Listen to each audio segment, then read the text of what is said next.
بسم اللہ الرحمن الرحیم۔ السلام علیکم۔ دینی مسائل میں خوش آمدید کرتا ہوں۔ ہمارا آج کا مسئلہ یا سوال یہ ہے کہ اکثر ہم نے سنا ہے کہ لوگ کہتے ہیں کہ رزق عورت کے نصیب سے اور اولاد مرد کے نصیب سے ملتی ہے، کہ اسلام میں ایسا کہنا درست ہے یا نہیں؟ تو چلیے ناظرین، چلتے ہیں اس مسئلے کے جواب کی جانب۔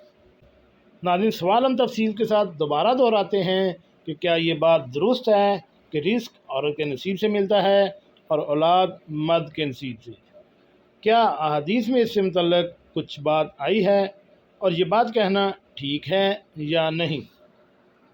تو ناظرین، سوال کا جواب یہ ہے کہ اولاد میاں بیوی دونوں ہی کا نصیب ہوتا ہے۔ ارشاد باری تعالیٰ ہے جس کا ترجمہ یہ ہے کہ اللہ جو چاہتا ہے پیدا کرتا ہے، جس کو چاہتا ہے بیٹیاں دیتا ہے اور جس کو چاہتا ہے بیٹے دیتا ہے، اور جس کو چاہتا ہے بیٹے اور بیٹیاں دونوں دیتا ہے۔ نیز رزق ہر ایک کا علیحدہ علیحدہ مخصوص و متعین ہے۔ چنانچہ اللہ تعالیٰ نے قرآن کریم میں پارہ 12 سورۃ ہود کی آیت نمبر 6 میں ارشاد فرمایا، جس کا ترجمہ یہ ہے کہ زمین پر چلنے پھرنے والے جتنے جاندار ہیں سب کی روزیاں اللہ تعالیٰ پر ہیں، وہی ان کے رہنے سہنے کی جگہ کو جانتا ہے اور ان کے سونپے جانے کی جگہ کو بھی سب کچھ واضح کتاب میں موجود ہے۔